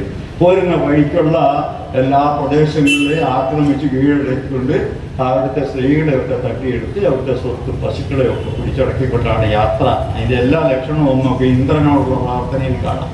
അങ്ങ് പിടിച്ചടക്കി ഇതിൽ ഞങ്ങൾക്കൊരു ഭാഗം തരൂ, ഞങ്ങൾക്ക് ധാരാളം പശുക്കളെ തരൂ, ഞങ്ങൾക്ക് നല്ല ആരോഗ്യം തരൂ, ഞങ്ങൾക്ക് പുരുഷ സന്തതികളെ തരൂ. ഇതാണ് പറഞ്ഞത്. പെണ്ണുങ്ങൾ വേണ്ട, പെൺസന്തതികൾ വേണ്ട, ഞങ്ങൾക്ക് പുരുഷ സന്തതികൾ തരൂ. അത് ഇന്ദ്രനോട് മാത്രമല്ല, വായുഭഗവാനോടും വരുണനോടും ഒക്കെ പ്രാർത്ഥിക്കുന്ന ഇതാണ്. ഞങ്ങൾക്ക് പുരുഷ സന്തതിയെ തരൂ, ആരോഗ്യം തരൂ, പശുക്കളെ തരൂ. അപ്പൊ ഇങ്ങനെയാണ് നമ്മുടെ ഒരു കാലത്തെ നമ്മുടെ ഇന്ത്യയിലെ ജനതയുടെ ചിന്ത ഉണ്ടായിരുന്നത്. അതിൽ അത്ഭുതമൊന്നുമില്ല. സൂര്യൻ ഭഗവാനായത് അത്ഭുതമൊന്നുമില്ല. പക്ഷേ ആ ചിത്രം ഇന്നില്ല. അത് അപ്പടി പോയിരിക്കുന്നു. നമ്മുടെ 13 ലക്ഷം ഇരട്ടി വലിപ്പമുള്ള, ഭൂമിയുടെ 13 ലക്ഷം ഇരട്ടിയുള്ള സൂര്യൻ പോലും ഒരു ചെറിയ നക്ഷത്രമാണ്. നമ്മുടെ ആകാശഗംഗ എന്ന് പറയുന്നത് നമ്മൾ കാണുന്ന നക്ഷത്ര സമൂഹത്തിൽ 10,000 കോടിക്കും 20,000 കോടിക്കും ഇടയ്ക്ക് നക്ഷത്രങ്ങളുണ്ട്. 10,000 കോടിയിലധികം നക്ഷത്രങ്ങളുള്ള വലിയൊരു നക്ഷത്ര സമൂഹത്തിൽ ഒരു നക്ഷത്രമാണ് നമ്മുടെ സൂര്യൻ. ഇതിൽ പലതും സൂര്യനേക്കാൾ വലിയ നക്ഷത്രങ്ങളാണ്. എന്ന് മാത്രമല്ല, ഈ ആകാശഗംഗ എന്ന് പറയുന്ന ഗാലക്സി പോലത്തെ 10,000 കോടിയിലധികം ഗാലക്സികൾ വേറെയുണ്ട്. നമുക്ക് കാണാൻ കഴിയില്ല. വലിയ ടെലസ്കോപ്പിലോട്ട് നോക്കിയാലേ കാണാൻ കഴിയുള്ളൂ. സാധാരണ ടെലസ്കോപ്പിൽ പോലും കിട്ടില്ല. ആൻഡ്രോമീഡ ഗാലക്സി, അതേപോലെ തന്നെ നിരവധി ഗാലക്സികൾ, പിൻഹോൾ ഗാലക്സി എന്നൊക്കെ പറഞ്ഞിട്ട് ഒരുപാട് ഗാലക്സികൾ. 10,000 കോടിയിലധികം ഗാലക്സികൾ. ഓരോ ഗാലക്സിയിലും 10,000 കണക്കിന് 20,000 കണക്കിന് കോടി നക്ഷത്രങ്ങൾ. ഓരോ നക്ഷത്രവും ഭൂമിയുടെ എത്രയോ ലക്ഷം ഇരട്ടി വലിപ്പം. ഇങ്ങനത്തെ അതിബൃഹത്തായ ഒരു പ്രപഞ്ചത്തിന്റെ ഒരു മുക്കിൽ ഇരുന്നുകൊണ്ട് ഇതാ നമ്മളെ സൃഷ്ടിച്ചതാണ് ദൈവം ചെയ്ത ഏറ്റവും മഹത്തായ കാര്യം എന്ന് പറയുന്ന ഒരു ജനതയാണ് നമ്മുടെ ജനത. അതിൻ്റെ ഒരു ശാസ്ത്രത്തിന്റെ ഒരു പരിഹാസ്യതകൾ ആലോചിച്ച് നോക്കണം. നമ്മളാണ് ഏറ്റവും വലിയ ആളുകളായിട്ട് നമ്മൾ ചിത്രീകരിക്കുന്നത്. ഇന്നാണ് ശാസ്ത്രലോകം അന്വേഷിച്ചുകൊണ്ടിരിക്കുന്നത് വേറെ ഏതൊക്കെ നക്ഷത്രങ്ങൾക്ക് ചുറ്റും ഭൂമിയെ പോലത്തെ ഗ്രഹങ്ങളുണ്ടെന്നാണ്. എക്സോ പ്ലാനറ്ററി ഹണ്ട് എന്ന് പറയുന്ന ഒരു സംഗതി നടന്നുകൊണ്ടിരിക്കുകയാണ്. മറ്റ് നക്ഷത്രങ്ങളുടെ ചുറ്റും ഗ്രഹങ്ങളെ കണ്ടെത്താനുള്ള ശ്രമമാണ്. 1995 ആദ്യമായിട്ട് അങ്ങനത്തെ ഒരു നക്ഷത്രത്തെ കണ്ടെത്തുന്നത്. 51 പെഗാസി എന്ന് പറയുന്ന നക്ഷത്രം, സന്ധ്യയ്ക്ക് ഇപ്പം നമ്മുടെ തലയ്ക്ക് മുകളിൽ വരുന്ന നക്ഷത്രമാണ്. 51 പെഗാസിയുടെ ചുറ്റും 51 പെഗാസി ബി എന്ന് പറയുന്ന ഒരു ഗ്രഹം സഞ്ചരിക്കുന്നു എന്ന് 1995 കണ്ടെത്തി. അവർക്ക് നോബൽ സമ്മാനം കിട്ടി. മിഷേൽ മേയർ, അതുപോലെ ദിദിയെ ക്യുലാസി. മിഷേൽ മേയർ, ദിദിയെ ക്യുലാസി എന്ന് പറയുന്ന 2 പേർക്ക് നോബൽ സമ്മാനം കിട്ടിയതാണ്. ആദ്യമായിട്ട് ഒരു നക്ഷത്രത്തിൽ ഗ്രഹങ്ങളെ കണ്ടെത്തി 95. പിന്നീട് ഇങ്ങോട്ട് അത് തന്നെയാണ് അന്വേഷണം. ഒരുപാട് നക്ഷത്രങ്ങളുടെ ചുറ്റും ഗ്രഹങ്ങളെ കണ്ടെത്തി. 5000-ലധികം നക്ഷത്രങ്ങളുടെ ചുറ്റും ഗ്രഹങ്ങളുള്ളതായി പറയാം. 5000-ലധികം. അതിൽ 50ഓളം എണ്ണം നമ്മുടെ ഭൂമിയുടെ പ്രത്യേക സാഹചര്യങ്ങളുള്ളവയാണെന്ന് കണ്ടെത്തിയിട്ടുണ്ട്. ഭൂമിയുടെ വലിപ്പം നക്ഷത്രത്തിൽ നിന്ന് ഏതാണ്ട് ഇതുപോലെ എന്ന് പറഞ്ഞാൽ വെള്ളത്തിന് ഒഴുകിയ അവസ്ഥയിൽ സ്ഥിതി ചെയ്യാൻ കഴിയുന്ന അവരം, ഇത്രയും ചൂട്. അങ്ങനെ അവസ്ഥയിലുള്ള 3-4 ഡസൻ ഗ്രഹങ്ങളുണ്ട് ഈ ലോകത്ത്. എവിടെയൊക്കെയാണ് ജീവനുണ്ടെന്ന് നമുക്കിന്ന് അറിയില്ല. ഉണ്ടാകുമെന്ന് ഉറപ്പാണ്. ഇതാണ് ശാസ്ത്രജ്ഞരെ പറയുന്നത്. മനുഷ്യൻ ഈ പ്രപഞ്ചത്തിലുള്ള ഏക ബുദ്ധിയുള്ള ജീവിയായിരിക്കണമെന്നില്ല. എത്രയോ ബുദ്ധിയുള്ള ജീവികൾ ഈ പ്രപഞ്ചത്തിൽ വേറെ ഉണ്ടാവും. അപ്പം മനുഷ്യനെന്ന് പറയുന്നത് ദൈവത്തിൻ്റെ ഒരു പ്രത്യേക സൃഷ്ടി, മഹത്തായ സൃഷ്ടി എന്നുള്ള പഴയ കാഴ്ചപ്പാട് നമുക്ക് ഏറെ കാലം ഇനിയും തുടർന്നു കൊണ്ടുപോകാൻ കഴിയില്ല. അങ്ങനത്തെ ഒരു കാലത്ത് ഇരുന്നുകൊണ്ടാണ് നമ്മൾ ഈ പഴഞ്ചൻ വിശ്വാസങ്ങളിലേക്ക് വീണ്ടും തിരിച്ചു പോകാനുള്ള ശ്രമം നടത്തിക്കൊണ്ടിരിക്കുന്നത് നമ്മൾ ആലോചിക്കും. അപ്പൊ ഈ ഇതെങ്ങനെ നമുക്ക് മാറ്റിയെടുക്കാൻ കഴിയും? നമ്മുടെ വിദ്യാഭ്യാസത്തിലൂടെ മാറ്റിയെടുക്കാൻ കഴിയുള്ളൂ. ഞാൻ അധികം പറയുന്നില്ല, ഞാൻ നമ്മൾ തീരുമില്ല. കാരണം ഒരുപാട് ചരിത്രമൊക്കെ പറയുമ്പോൾ നമ്മുടെ ഇന്ത്യയുടെ ചരിത്രത്തിൽ ഇതിൻ്റെ ഒക്കെ അംശങ്ങൾ ഇങ്ങനെ നമുക്ക് കാണാൻ കഴിയും. ഞാൻ അതിലേക്കൊന്നും ഇന്ന് പോകുന്നില്ല. അപ്പൊ ഇങ്ങനെ നമ്മുടെ വിദ്യാഭ്യാസത്തിലൂടെയാണ് നമുക്ക് കുട്ടികളിൽ ഇത് മാറ്റങ്ങൾ ഉണ്ടാക്കുന്നത്. പക്ഷെ വിദ്യാഭ്യാസം കൊടുക്കേണ്ടതാരാ? പുസ്തകത്തിൽ എഴുതി വെച്ചുകൊണ്ട് കാര്യമില്ല, അധ്യാപകരാണ്. അധ്യാപകർ തന്നെ അന്ധവിശ്വാസങ്ങൾക്ക് അടിമയായിട്ടുള്ളൊരു സമൂഹത്തിൽ എങ്ങനെ കുട്ടികളെ മാറ്റിയെടുക്കും എന്നുള്ളത് നമ്മൾ നേരിടുന്ന ഏറ്റവും വലിയ പ്രശ്നമാണ്. എനിക്കറിയാം ഒരു ടീച്ചറെ, എനിക്ക് പരിചയമുള്ളൊരു ടീച്ചറാണ്. അവർ ക്ലാസ്സിൽ പോയിട്ട് അസലായിട്ട് പരിണാമ സിദ്ധാന്തം പഠിപ്പിച്ചു. എന്നിട്ട് ക്ലാസ് എടുത്ത് കഴിഞ്ഞ് ഒടുവിൽ പറയും, ഞാനിത് വിശ്വസിക്കുന്നില്ല കേട്ടോ, ഞാനിത് വിശ്വസിക്കുന്നില്ല, ഇതാണ് നിങ്ങൾക്ക് പരീക്ഷയ്ക്ക് എഴുതാനുള്ള ശാസ്ത്രം. അത് കൃത്യമായിട്ട് നന്നായിട്ട് ക്ലാസ് എടുക്കുന്ന ടീച്ചറാണ്. അവർ വിശ്വസിക്കുന്നത് പഴയ 6 ദിവസം കൊണ്ട് ദൈവം സൃഷ്ടിച്ച് 2-ാമത്തെ ദിവസവും രാവും പകലും 4-ാമത്തെ ദിവസവും സൂര്യനെ സൃഷ്ടിച്ച യുക്തിരഹിതമായ പഴയ ശാസ്ത്രത്തിൽ അവർ വിശ്വസിക്കും. എന്ത് ചെയ്യാൻ പറ്റും? അപ്പോൾ ഇത്തരം ടീച്ചേഴ്സ് ഇനിയും ഉണ്ടാവും. എന്നാലും നമുക്ക് അത്തരം ഒരു ശ്രമമാണ് നടത്തുന്നത്. വിദ്യാഭ്യാസത്തിലൂടെ മാത്രമേ നമുക്ക് നമ്മുടെ ജനതയെ മാറ്റിയെടുക്കാൻ കഴിയൂ. ക്ലാസ്സിൽ ചോദ്യങ്ങൾ ചോദിക്കാനും ഉത്തരം പറയാൻ അധ്യാപകർ നിർബന്ധിതരാകുന്ന കാര്യങ്ങൾ ചർച്ച ചെയ്യാൻ കുട്ടികൾ കൂടി പങ്കാളിത്തമുള്ള ജനാധിപത്യപരമായ ക്ലാസ് മുറികൾ ഉണ്ടായി വരിക എന്നുള്ളത് വളരെ പ്രധാനമാണ്. ജനാധിപത്യം എന്ന് പറയുന്നത് നമ്മുടെ ക്ലാസ് മുറികളിലേക്ക് ഇന്നും കടന്നു വന്നിട്ടില്ല. അത് കടന്നു വരാത്തിടത്തോളം കാലം നമ്മുടെ കുട്ടികൾ അധ്യാപകരെ ശത്രുക്കളായി കാണുന്ന അവസ്ഥ കുറേയൊക്കെ മാറിയിട്ടുണ്ടെന്നാൽ പോലും ഉയർന്ന ക്ലാസ്സുകളിലേക്ക് എത്തുമ്പോൾ അതാണ് ഇപ്പോഴുള്ള അവസ്ഥ. താഴ്ന്ന ക്ലാസ്സുകളിൽ കുട്ടികളുമായിട്ട് അധ്യാപകരെ ഇഴുകി ചേർന്നിട്ടുണ്ട്. LP സ്കൂളുകൾ പലയിടത്തും നമ്മൾ കാണാം. പക്ഷെ ഹൈസ്കൂൾ, ഹയർ സെക്കൻഡറി ഒക്കെ എത്തുമ്പോഴേക്കും അധ്യാപകനും വിദ്യാർത്ഥിയും 2 തട്ടിലാണുള്ളത്. അധ്യാപകനെ ഇങ്ങനെ അകറ്റി നിർത്തിയിരിക്കുന്ന ഒരു വിദ്യാർത്ഥി സമൂഹം, അവരുമായിട്ടൊരു സമ്പർക്കമില്ല. മറ്റു കാര്യങ്ങളൊന്നും പറയില്ല, പഠിക്കാനുള്ള കാര്യമല്ല, അതുപോലും ചോദ്യം ചെയ്യില്ല. അങ്ങനത്തെ ഒരവസ്ഥയാണ് നമ്മുടെ സ്കൂളുകളിൽ. ഏതെങ്കിലും തരത്തിലുള്ള ഒരു വിഷയവുമായിട്ട് ബന്ധപ്പെട്ടൊരു ചർച്ച ക്ലാസ്സുകളിൽ നടക്കുന്നില്ല എന്നുള്ളൊരവസ്ഥയാണ്. അതിനകത്തോളം കാലം മാറ്റങ്ങൾ ഉണ്ടാവില്ല. ആ മാറ്റം പിന്നെ നമുക്ക് ഉണ്ടാക്കാൻ കഴിയുന്ന ഇത്തരം ചർച്ചാ വേദികളിലാണ്, നമ്മുടെ വായനശാലകൾ, അതേപോലെ തന്നെ സമൂഹത്തിൽ നടക്കുന്ന മറ്റ് ക്ലാസ്സുകൾ. അതിലൂടെയൊക്കെ തന്നെ ഇത്തരം കാര്യങ്ങൾ നമ്മുടെ കുട്ടികളിലേക്ക് എത്തിക്കാൻ നമുക്ക് കഴിയണം. ഇപ്പം മദ്യപാനവും മറ്റ് മയക്കുമരുന്നെന്നൊക്കെ പറഞ്ഞാൽ വളരെ ബഹളം ഉണ്ടാക്കുന്നുണ്ടല്ലോ. നമ്മൾ ശരിക്കും പറഞ്ഞാൽ ജനാധിപത്യപരമായി കുഞ്ഞുങ്ങളും അധ്യാപകരും ഒക്കെ തന്നെ പരസ്പരം അടുത്ത് പെരുമാറുന്ന ഒരു ക്ലാസ്സിൽ നിന്ന് വരുന്ന കുട്ടികൾ അങ്ങനെ ആവില്ല. ജനാധിപത്യത്തിൻ്റെ അഭാവമാണ് ശരിക്കും മയക്കുമരുന്നിലേക്കും ഈ മദ്യപാനത്തിലേക്കും ഒക്കെ നമ്മുടെ കുട്ടികളെ എത്തിക്കുന്നത്. അതുകൊണ്ട് കുട്ടികളുമായിട്ട് വളരെയധികം അടുത്ത് പെരുമാറുന്ന, സൗഹൃദമുള്ള, തുല്യരായിട്ട് കുട്ടികളെ കാണുന്ന ഒരു അധ്യാപക സമൂഹത്തെ സൃഷ്ടിച്ചെടുക്കേണ്ടതുണ്ട്. അതിനുള്ള ശ്രമം നമ്മൾ നടത്തണം. അതേപോലെ തന്നെ നമുക്ക് കുട്ടികളുമായിട്ട് അതല്ലാതെയും സംവദിക്കാനുള്ള അവസരം ഉണ്ടാകണം. ഇപ്പോഴാണെങ്കിൽ വലിയ ഒരു രീതിയിൽ ഈ സമൂഹത്തിലേക്കുള്ള ഇടപെടൽ RSS പോലെയുള്ള സംഘടനയിൽ ഉണ്ടാകുന്നുണ്ട്. തുറന്നു പറയാതിരിക്കാൻ പറ്റില്ല. റിട്ടയർ ചെയ്ത പ്രധാനപ്പെട്ട ആളുകളെയൊക്കെ തന്നെ അവർക്ക് പലപ്പോഴും ഒരു സ്കൂളിൽ ഹെഡ് മാസ്റ്ററൊക്കെ ആയിരിക്കും, അല്ലെങ്കിൽ AU ആയിരിക്കും. അന്ന് അവർക്ക് പവറുണ്ട്, വളരെ പ്രധാനികളായിട്ട് അവർക്ക് തോന്നിയിട്ടുണ്ട്. റിട്ടയർ ചെയ്ത് കഴിഞ്ഞാൽ ഈ പ്രാധാന്യബോധം അപ്പോഴും നഷ്ടപ്പെടുകയാണ്. പ്രാധാന്യബോധം അപ്പോഴും നഷ്ടപ്പെട്ടു കഴിഞ്ഞാൽ എന്ത് ചെയ്യും? ഒരു പ്രദേശത്ത് ഒരു അമ്പലം ഉണ്ടെങ്കിൽ ആ അമ്പലത്തിലെ പ്രധാന കാര്യക്കാരൊരാളായിട്ട് ഇയാളെ പ്രതിഷ്ഠിക്കും. അതാണ് ഇന്ന് ചെയ്തുകൊണ്ടിരിക്കുന്നത്. നല്ല കൊടവയറൊക്കെ ആയിട്ട്, കുപ്പായം അഴിച്ചിട്ടിട്ട്, ഒരു ഷാളൊക്കെ വെച്ചിട്ട്, ഒരു ഉത്സവത്തിൻ്റെ ഇങ്ങനെ ഇങ്ങനെ പ്രൊസഷൻ നടക്കുമ്പോൾ അതിൻ്റെ മുന്നിൽ ഇങ്ങനെ നിൽക്കുക എന്ന് പറയുന്നതിൻ്റെ ഒരു അഭിമാനം ഉണ്ടല്ലോ. അയാൾ എന്തിലേക്കാണ് പോയി പതിച്ചിരിക്കുന്നതെന്ന് ശ്രദ്ധിക്കുന്നില്ല.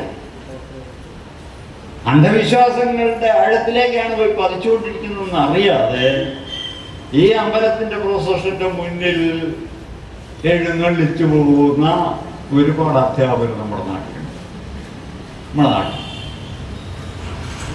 അതേപോലെ നമ്മുടെ സ്ത്രീകളെ എങ്ങനെ സ്വാധീനിക്കാം? ഭക്തി സ്ത്രീകളിൽ പുരുഷന്മാരെക്കാൾ കൂടുതൽ നമ്മുടെ നാട്ടിൽ അധികമുണ്ട്. കാരണം അവർക്ക് രാഷ്ട്രീയമായിട്ടൊന്നും ഒരു ഇടപെടലും ഉണ്ടാകില്ല. സമൂഹത്തിൽ ഇടപെടൽ വളരെ കുറവാണ്. എങ്ങനെ ഈ ഭക്തിയുടെ മാർഗത്തിലേക്ക് സ്ത്രീകളെ കൊണ്ടുവരാം? ഭക്തിയുടെ മാർഗത്തിലേക്ക് കൊണ്ടുവന്നിട്ട് അന്ധവിശ്വാസങ്ങളുടെയും വർഗീയതയുടെയും മാർഗത്തിലേക്ക് എങ്ങനെ എത്തിക്കാം എന്നുള്ള അന്വേഷണമാണ്. ഇത് നടക്കുമ്പം അതനുസരിച്ച് ചിന്തിക്കുമ്പം ദൈവിക കാര്യങ്ങളൊക്കെ ചർച്ച ചെയ്യാനേ പാടില്ല. ഭയപ്പെടുകയാണ് പല രാഷ്ട്രീയ പ്രസ്ഥാനങ്ങളും. ദൈവത്തെക്കുറിച്ച് ചിന്തിക്കാൻ പറയാനേ പാടില്ല എന്നുള്ള രീതിയിലാണ്. പക്ഷെ നമ്മൾ കാണുന്ന ദൈവം എങ്ങനെയുള്ള ദൈവമാണ് പലരും വിശ്വസിക്കുന്ന ദൈവം? കാണിക്ക കൊടുത്താൽ സന്തോഷിക്കുന്ന ദൈവേ. അതെന്താ കാണിക്ക കൊടുക്കുന്നത്? അവനവനുള്ളത് കാണിക്കാതല്ല. നമ്മളെ സ്വർണ്ണ കടത്ത് നടത്തുന്നവർ സ്വർണ്ണ കട്ടിയായിരിക്കും കൊണ്ടുപോയി ഗുരുവായൂർ ക്ഷേത്രത്തിൽ കൊണ്ടുപോയി നിക്ഷേപിക്കുക. അയാൾക്ക് കൂടുതൽ പുണ്യം കിട്ടും. കാണിക്കയുടെ അളവനുസരിച്ച് പുണ്യം കൂടുമെങ്കിൽ അതെന്തൊരു ദൈവമാണ് ആലോചിച്ച് നോക്കൂ. ഈ പ്രപഞ്ചത്തിന്റെ ഞാനിപ്പോൾ ഈ പറഞ്ഞ പ്രപഞ്ചമുണ്ടല്ലോ, 10,000 കോടിയിലധികം നക്ഷത്രങ്ങളുള്ള നമ്മുടെ ഗാലക്സി, അങ്ങനത്തെ 10,000 കോടിയിലധികം ഗാലക്സികൾ, പല നക്ഷത്രങ്ങൾ നശിച്ചു കഴിഞ്ഞാൽ ചിലതൊക്കെ കാർബണായി മാറും. നക്ഷത്രങ്ങൾ ഓരോരോ ഘട്ടമായിട്ട് ജ്വലിച്ച് തീരുമ്പോൾ ചില നക്ഷത്രങ്ങൾ കാർബണായി മാറും. കാർബൺ അധികം സമ്മർദ്ദത്തിലായാൽ വജ്രം ഉണ്ടാവും അതിൻ്റെ ഉള്ളിൽ. കോടിക്കണക്കിന് ടൺ വജ്രങ്ങളുള്ള നക്ഷത്രങ്ങളുണ്ട് ആകാശത്തിൽ. നമുക്ക് പോയി ഇട്ടുകൊണ്ട് വരാനൊന്നും പറ്റില്ലാന്ന് കേട്ടു. അതിൻ്റെയൊക്കെ ഉടമ ദൈവമാണ്. കാരണം ഇതിൻ്റെയൊക്കെ സൃഷ്ടാവ് ദൈവമല്ലേ. അപ്പം ദൈവത്തിന് ഈ മനുഷ്യൻ പോക്കറ്റിൽ നിന്ന് എടുത്തു കൊടുക്കുന്ന 500 രൂപ നോട്ടിന് എന്ത് വിലയാണ്? നമ്മൾ കൊടുക്കുന്ന കാണിക്കയ്ക്ക് എന്ത് വിലയാണുള്ളത് ഈ പ്രപഞ്ചത്തിൻ്റെ ഉടമയായിട്ടുള്ള ദൈവത്തിന്? ആ ദൈവത്തെ കാണിക്ക കൊടുത്തപ്പോൾ നമുക്ക് അനുകൂലമാക്കാം, അനുഗ്രഹം വാങ്ങാമെന്ന് വിചാരിക്കുന്നതിൻ്റെ യുക്തിഹീനത എത്രമാത്രമാണ് ആലോചിച്ചു. ദൈവത്തെക്കുറിച്ച് നമ്മുടെ ചിന്ത, മറ്റു ഒരുപാട് നമ്മൾ കളിക്കുന്ന ത്യാഗങ്ങളെ കുറിച്ച് ആലോചിച്ച് നോക്കും. ദൈവം ഒരു സാഡിസ്റ്റായിട്ടാണ് മതങ്ങൾ നമ്മുടെ മുന്നിൽ അവതരിപ്പിക്കുന്നത്. എല്ലാ മനുഷ്യരുടെയും ദുരിതങ്ങളിൽ സന്തോഷിക്കുന്ന ഒരു ദൈവം ആലോചിച്ച് നോക്കും. തിരുവനന്തപുരത്ത് എന്നാൽ നിങ്ങൾക്ക് കാണാം, ഒരു കുട്ടിയുടെ ഈ പുറകിലത്തെ മാംസപേശികളുടെ ശൂലം കുത്തി ഏറ്റിട്ട് ഒരു വലിയ ദണ്ഡിൽ ഇങ്ങനെ പൊന്തി തീർക്കും. ഗരുഡൻ തൂക്ക് എന്ന് പറയും അല്ലേ? നിങ്ങൾക്കറിയാം ഗരുഡൻ തൂക്ക്. ഗരുഡൻ തൂക്ക് എന്ന് പറഞ്ഞാൽ ഭയങ്കര ത്യാഗമാണ്. വേദന സഹിക്കുകയാണ് ഈ കുട്ടി. ആർക്ക് വേണ്ടിയാ? ദൈവത്തിന് വേണ്ടി. ദൈവത്തിന് എന്തിനാ? നിങ്ങളുടെ ദുഃഖത്തിൽ ദൈവം സന്തോഷിക്കുന്നുണ്ടോ? ഉരുള് നേർച്ച പല ക്ഷേത്രങ്ങളുടെയും പള്ളികളുടെയും ചുറ്റും മനുഷ്യൻ കിടന്ന് ഉരുളും. ആർക്ക് സമർപ്പിക്കുകയാണ്? ദൈവത്തിന്. താൻ സ്വന്തം തൻ്റെ ത്യാഗം മുഴുവൻ ദൈവത്തിന് സമർപ്പിക്കുകയാണ്. ദൈവത്തിന് എന്താണെന്ന് അതുകൊണ്ട് ദൈവം എന്തിനാ അത് ആഗ്രഹിക്കുന്നത്? അതേപോലെ പട്ടിണി കിടക്കുക, ദുരിതം അനുഭവിക്കുക, ഇതൊക്കെ ദൈവത്തിന് സമർപ്പിക്കുക എന്നുള്ള രീതി. ദൈവത്തെ ഒരു സാഡിസ്റ്റായിട്ടാണ് മതങ്ങൾ കാണുന്നത്. പണം കൊടുത്താൽ കീഴടക്കാവുന്ന ദൈവം, അതേപോലെ തന്നെ പ്രാർത്ഥിച്ചാൽ കീഴടക്കാവുന്ന ദൈവം. നിങ്ങളുടെ നന്മതിന്മകളൊന്നും പ്രശ്നമല്ല, നിങ്ങൾ പ്രാർത്ഥിക്കുന്നുണ്ടോ ഇല്ലയോ എന്നുള്ളതാണ് പ്രശ്നം. അങ്ങനെ വിചിത്രമായ ഒരു ദൈവത്തെ നമ്മുടെ മുന്നിൽ അവതരിപ്പിച്ചുകൊണ്ടാണ് ഈ മതങ്ങളെല്ലാം മുന്നോട്ട് പോകുന്നത്. പല ദൈവങ്ങൾക്ക് ഇതൊക്കെ വലിയ ഇഷ്ടമാണെന്നാണ്. പക്ഷെ ഇതിനൊന്നും തന്നെ നമ്മുടെ ബ്രാഹ്മണരെ കിട്ടില്ല കേട്ടോ. നമ്മൾ പറയും ബ്രാഹ്മണരാണ് ഇതിനൊക്കെ പ്രേരണ നൽകുന്നത്. പക്ഷെ ഇതിലൊന്നും അവരെ കാണില്ല. ഒരൊറ്റ ബ്രാഹ്മണ കുട്ടിയുടെ പുറകിൽ കൂടി ശംഖ് കോർത്താൽ ശൂലം കോർത്തിട്ട് തൂക്കിയിടാന്ന് വിചാരിച്ചാൽ നടക്കില്ല. ഒരു ബ്രാഹ്മണ കുട്ടിയെ പോകില്ല. പോകുന്ന ആരാ? അവിടുത്തെ ഏറ്റവും താഴ്ന്ന ജാതിയിൽപ്പെട്ട മനുഷ്യരാണ്.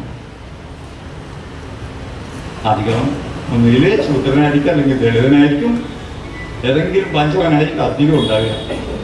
അവരുടെ പുറകിലാണ് ശൂലം കുട്ടിയിട്ട് ഈ തൂക്ക് കാണിക്കുക. അതിൻ്റെ പുണ്യം കിട്ടുന്ന ആൾക്കാർ അതിനുവേണ്ടി ഇവൻ അവസാനം പൈസ കൊടുക്കണം ഈ ഇത് സഹിക്കുന്നതിന്.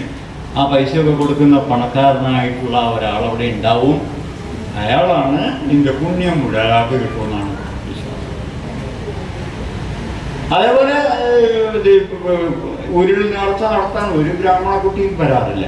തീയിൽ ചാടാൻ അയ്യപ്പന് വേണ്ടി തീയിൽ ചാടുന്ന ആളുകളുണ്ടല്ലോ, ഒരു ബ്രാഹ്മണനും തീയിൽ ചാടാൻ പോകുന്നില്ല. ഒരു ബ്രാഹ്മണനും തീയിൽ ചാടില്ല. അപ്പൊ ഇതൊക്കെ തന്നെ ഈ പാവപ്പെട്ട ദരിദ്രരാവാൻ നിർബന്ധമില്ല, ഏറ്റവും താഴ്ന്ന ജാതിയിൽപ്പെട്ട ആളുകളെ അന്ധവിശ്വാസങ്ങളിൽ മുക്കി അവരെ കൊണ്ട് ഇത്തരം കാര്യങ്ങളൊക്കെ ചെയ്യിക്കുന്ന വളരെ വികൃതമായ ഒരു മതവിശ്വാസമാണ് നമ്മുടെ സമൂഹത്തിൽ നിലനിൽക്കുന്നത് തിരിച്ചറിയപ്പെട്ടാണ്. അതുകൊണ്ട് പ്രപഞ്ചത്തെക്കുറിച്ചും ദൈവത്തെക്കുറിച്ചും ദൈവം ഇല്ല എന്നുള്ളതൊന്നല്ല, ദൈവം ഉണ്ടോ ഇല്ല എന്നുള്ളതല്ല പ്രശ്നം. ദൈവത്തിൽ വിശ്വസിക്കുന്ന ആളുകൾ വലിയ എന്തോ മോശമാണോ ഒന്നും പറയേണ്ട ആവശ്യമില്ല. കാരണം ദൈവം എന്ന് പറയുന്ന വിശ്വാസം വരുന്നത് ശാസ്ത്രീയമായ അന്വേഷണത്തിൽ നിന്നാണ്. മനുഷ്യൻ്റെ ഒരു സ്വഭാവമാണ് എന്ത് കാര്യം കണ്ടാലും അതിൻ്റെ കാരണം തേടണം. എന്തുകൊണ്ടാണ് മഴ പെയ്യുന്നതെന്ന് അറിഞ്ഞുകൂടെങ്കിൽ അതിൻ്റെ പിന്നിലൊരു വരുണനെ സങ്കല്പിക്കുന്നത് അശാസ്ത്രീയമല്ല. അന്ന് ഇന്ന് അശാസ്ത്രീയമാണ്. അതേപോലെ തന്നെ കൊടുങ്കാറ്റടിക്കുന്നതിന്റെ കാരണം അതിന്റെ പിന്നിലൊരു വായു ഭഗവാനെ സങ്കല്പിക്കുന്നത് അന്ന് തെറ്റല്ല, അശാസ്ത്രീയമല്ല, ഇന്ന് അശാസ്ത്രീയമാണ്. ദൈവങ്ങൾ ഉണ്ടായി വന്നത്, പല ദൈവങ്ങൾ ഉണ്ടായി വന്നത് അങ്ങനെയൊക്കെയാണ്. അതിൽ നിന്നൊക്കെ വ്യത്യസ്തമായിട്ട് പ്രപഞ്ച സൃഷ്ടാവായ ഒരു ദൈവത്തെ കുറിച്ച് മനുഷ്യർ സങ്കല്പിച്ചിട്ടുണ്ടെങ്കിൽ അതിനൊന്നും അന്ധവിശ്വാസമൊന്നും പറഞ്ഞ് കളിയാക്കേണ്ടതല്ല, ഇതിൻ്റെ ഒരു ആവശ്യമില്ല. പക്ഷെ ആ ദൈവം പ്രാർത്ഥന ഇഷ്ടപ്പെടുന്ന, കൈക്കൂലി വാങ്ങുന്ന ഒരു ദൈവമാണ്, നിങ്ങളുടെ ദുരിതങ്ങൾ കണ്ട് ആനന്ദിക്കുന്ന ഒരു ദൈവമാണെന്ന് പറയുമ്പോഴാണ് അത് മനുഷ്യവിരുദ്ധമായി മാറുന്നത്. നമ്മുടെ ദുരിതങ്ങളിൽ ആനന്ദിക്കുന്ന ഒരു ദൈവത്തെക്കുറിച്ചുള്ള സങ്കല്പം പാടില്ല. യൂറോപ്പിലൊക്കെ അത്തരം ദൈവങ്ങൾ ഇല്ലാതായിക്കൊണ്ടിരിക്കുകയാണ്. പലപ്പോഴും യുക്തിവാദികളുടെയൊക്കെ പ്രസിദ്ധീകരണങ്ങൾ കാണും, ദൈവം പള്ളികളൊക്കെ അടച്ചുപൂട്ടുകയാണ്, കള്ളുഷാപ്പാണ്, പല മദ്യഷാപ്പുകളായി മാറിക്കൊണ്ടിരിക്കുകയാണ് പല പള്ളികളും. ദൈവവിശ്വാസം ഇല്ല, അങ്ങനെയല്ല. ദൈവവിശ്വാസം ഇല്ലാതാകുന്നു അവിടെ യാതൊരു അർത്ഥമില്ല. ദൈവവിശ്വാസികളായിട്ടുള്ള ധാരാളം ആളുകൾ യൂറോപ്പിലൊക്കെ ഉണ്ട്. പക്ഷെ അവർ ഈ ഇനം പഴയ ഈ പ്രാകൃത ആചാരങ്ങൾക്ക് പോകില്ല എന്ന് മാത്രമേ ഉള്ളൂ. ഞാനീ പറഞ്ഞ തരത്തിലുള്ള പ്രാകൃത ആചാരങ്ങൾ അവർ ഉപേക്ഷിച്ചിരിക്കുന്നു. ദൈവത്തിന് പ്രാർത്ഥന ആവശ്യമില്ല, നമ്മുടെ ദുരിതം കണ്ട് ദൈവം ആനന്ദിക്കില്ല എന്ന് പറയാനുള്ള ധൈര്യം യൂറോപ്പിലെ ജനത, അതിനുള്ള ശാസ്ത്രബോധം യൂറോപ്പിലെ ജനത ആർജിച്ചിരിക്കുന്നു എന്ന് മാത്രം കരുതിയാൽ മതി. അവരുടെ ദൈവവിശ്വാസം പോയിന്നൊന്നും കരുതണ്ട. നമുക്ക് അതുപോലെ മാറാൻ കഴിയും. അന്ധവിശ്വാസങ്ങളിൽ നിന്ന് മോചനം നേടുന്ന ഒരു സമൂഹമായിട്ട് നമുക്ക് മാറാൻ കഴിയണം. അതിനെന്ത് ചെയ്യാൻ കഴിയും എന്ന് നമ്മളൊക്കെ ആലോചിക്കണം. ഞാൻ ഇനിയും ഇവിടെ നിന്ന് ശ്രമിച്ച് നമ്മുടെ സമ്മേളനത്തിൻ്റെ സമയം എല്ലാം തെറ്റും. അതുകൊണ്ട് എനിക്ക് നന്ദി പറഞ്ഞുകൊണ്ട് ഞാൻ നിർത്തുന്നു.